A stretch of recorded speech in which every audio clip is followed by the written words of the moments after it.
Welcome back sa aking YouTube channel, Jeremy's TV, Manila. Anyway guys, wala nang bayad o libre lang, tulong mo na lang din sa kapwa mo. Alright? Thank you very much po. So, ang topic natin ngayon for today sa reflection, bakit kailangan pang magsimba?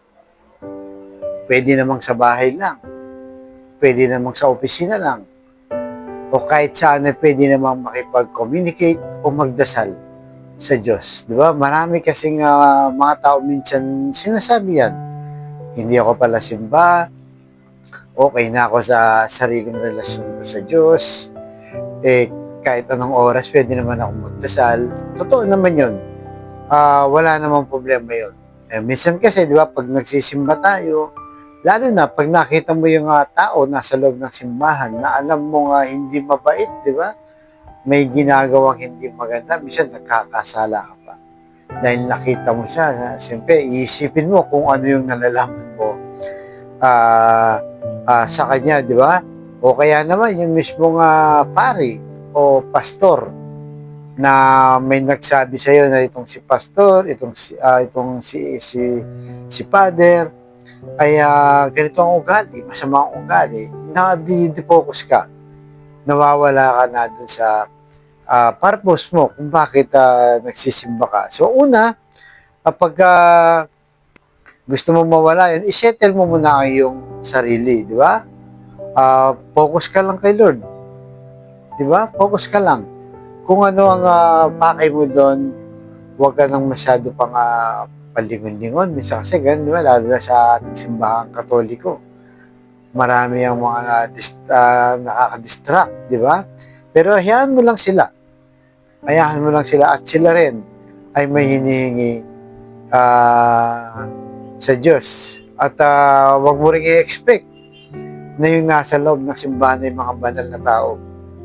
Diba? Kaya nga sila nagsisimba, yung iba dyan, o lahat naman tayo, para humingi ng tawad sa Diyos para sa ating mga nagawang kasalanan. At talagang habaan mo lang ang pasensya mo. Kung minsan, di ba, yung mga taong masasama na alam mo at nagsisimba, kailangan talaga ng spiritual na kagayang ginagawa natin na pagkain ng kaluluwa. Kasi minsan yung iba nating mga kababayan o mga kapatid, kulang lang sa spiritual. Kaya minsan nasasabi nilang, hindi na ako magsisimba, dito na lang. Iba kasi yung may nakikita ka, naririnig ka, mga tao, mga pari, di ba, na nagsasalita ng salita ng Diyos. Kaya marami nga dito focus nga sa mga taong nasa loob ng simbahan kung hindi sila magpo-focus sa kanilang ginagawa.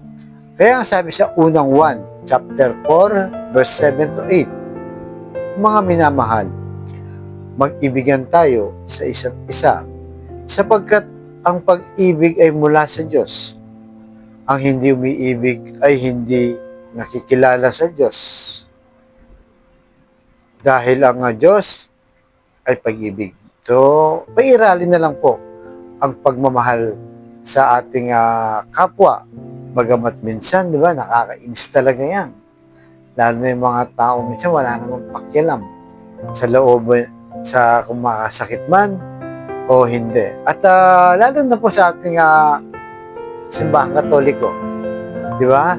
Huwag mo na lang i-judge yung mga taong nasa loob ng simbahan. Kasi ako minsan, di ba? O madalas, pag nagsisimba kami, may makita ka sa attire pa lang o sa dress code pa lang, di ba? Makita mo may magsisipang nakasando, nakashort, nakachinelas, naka-spaghetti, di ba? Marami pong ganyan sa ating simbahang katoliko. Pero ako, iniisip ko na lang, hinahayaan mo na lang sila. Huwag ka nang, wag mo na silang wag mo na silang i-judge nga. Dahil sila nga rin ay kagaya natin makasalanan. At ang sarili lang natin ang muna ang ating intindihin. At siyempre, baka kung i-judge mo yan, naka-chinelas, naka-sando, naka-spaghetti, baka yung puso niyan, di ba, busilak o talagang malinis na nagdarasal doon sa loob ng simbahan. Pero hindi ko sinasabing tama, di ba, yung ginagawa nilang bihis, di ba? Yung sando, short, tsinelas. Kasi para sa akin, di ba? Para sa akin, opinion, o katwiran, o prinsipyo na to. Hindi lang pala ito opinion. Siyempre, pag pumasok ka sa loob ng simbahan, kahit papaano, kung may pwede ka naman bihisan ng mas magandang damit, di ba? Ako, hindi talaga ako nagsisimba ng naka-short lang. Kailangan nakapants ako, nakasapatos ako, yung magandang maayos na formal, hindi naman mag-arpo yun. Siyempre, bigay mo yung para sa Diyos na i-respeto at igalang. Di ba? Sa loob ng simbahan na kailangan talagang maayos kung meron ka namang mga damit na magaganda. Pero kung wala naman, kagaya nung halimbawa, may emergency kasi, di ba? May biglang pupunta ng simbahan, magdarasal, okay lang yun. Okay lang yun kahit na naka-short ka lang o ano pa man. Kasi iba yung purpose nun. Kaya ganun po. Huwag na po tayo masyadong mag-focus. May mga kapatid talaga tayong ganun po na okay lang sa kanila kahit na ano ang kanilang PS. Huwag na lang natin i-judge. Bahala na sila, di ba? Basta yung para sa atin, kailangan maayos. Patayahan natin sila. Baka may malinis naman siguro silang puso. Kaya sila nandun, kagaya natin, humihingi ng dasal sa Diyos o patawad. Kaya si Jesus kasi isa unconditional love. Lahat ng bagay na iintindihan niya.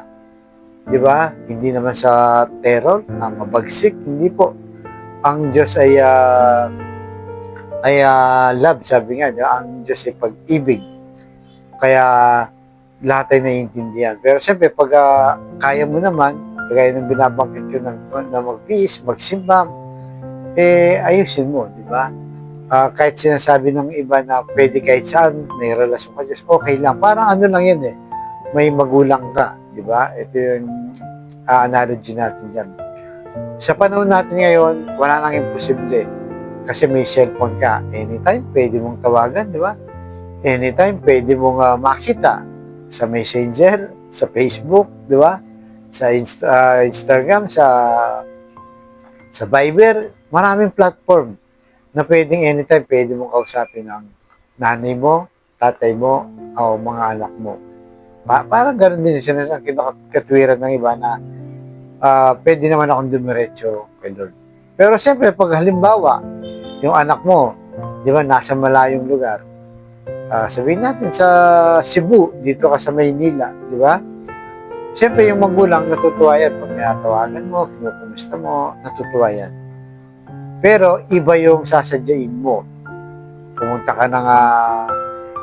ka ng Cebu, di ba? Kikitain mo nanay mo, tatay mo, anak mo, kapatid mo. Iba. Yung first impression pa lang, yung makita mo pa lang, ngiti na, saya na, di ba? Tapos yung mayakap mo pa. Makakwento mo pa ng personal, ibang-iba. Ganon din po yung sigurado sa Diyos. Di ba? Alam naman niya na pwede natin dumirekta, pero pag pumunta tayo sa simbahan para magsimba ay mas masaya sa at makakatutuwa sa. Kaya nga sabi sa lumang tipan, di ba? Ang bahay ko ay gagawing bahay dalanginan ng lahat ng tao. So, at sabi nga, di ba? Bigyan mo ng araw, ang araw ng pamamahinga. Di ba? Yung Sabbath day na tinatawag noong panahon na yan. Siyempre, pagka sinabi mo magmahalan, madali yun. Sa mga taong nagmamahal din sa'yo, mga taong mabait din sa'yo. Pero paano yung mga hindi mababait sa'yo? Yung kumukontra sa'yo lagi, yung ayaw sa'yo. Napakahirap pong talagang gawin yan. Pero sabi nga, yung Jesusness kasi, kailangan talagang mapagmahal tayo. Mas mabigat nga ang sinasabi ng ating Panginoon Jesus, mahalin mo ang kaaway mo. So, maraming lahat tayo nasa challenge, di ba? Kaaway mo, mahalin mo, sobrang hirap. Pero pag nasa atin si Lord, ating Panginoong Jesus, ay talagang magagawa. Kaya sa kapatid natin nanonood sa aking vlog, yan po ang lagi nating ilagay sa ating isipan. Sa mga nanonood ngayon, na may matinding karamdaman, problema sa pera, sa relasyon, at sa mamalubhang karamdaman, sabayin mo ko sa napakasimpleng dasal. Kung ikay maniwala at magtiwala sa ating Panginoong Yesus, ay tsak yung pagkakalob sa iyo sa tamang panahon. So tayo po manalangin, Lord, i-bless niyo po ang kapatid namin nanonood sa aking vlog na malubhan na po ang karamdaman. Stage 4 cancer namin. Tinaningan na rin po ang kanyang buhay. Ipuin niyo po ng iyong mapagpagaling na kamay. Haplusin niyo po ang kanyang karamdaman. At lahat po ng nanonood sa aking vlog ay tanggalin ang kanilang karamdaman. At saka sa mga pamilyang nasira o nagkawatak-watak dahil sa puot, galit, taas ng pride, at hindi pagkakaunawaan, ipuhin niyo po ang kanilang puso na maging mapagkumbaba, mapagpasensya at higit sa lahat ay mapagpatawad at mapagmahal. At ganoon din po sa financial, Lord, na kailangan po namin lahat, lalo na yung kapatid namin walang-wala, ultimong pambili ng 1 kilo lang ng bigas. Pinoproblema pa kung paano nila itatawid ang kanilang pamilya. I-bless niyo po ang aming hanap buhay para sa aming pamilya. At patawarin niyo po kami sa aming mga kahinahan at kasalanan. Ang lahat ng ito'y niling namin sa matamis na pangalan ng ating Panginoong Yesus. Amen. To God all be the glory. Sa ngalan ng Ama, ng Anak, ng Diyos, sa Espiritu Santo. Amen. Thank you very much po.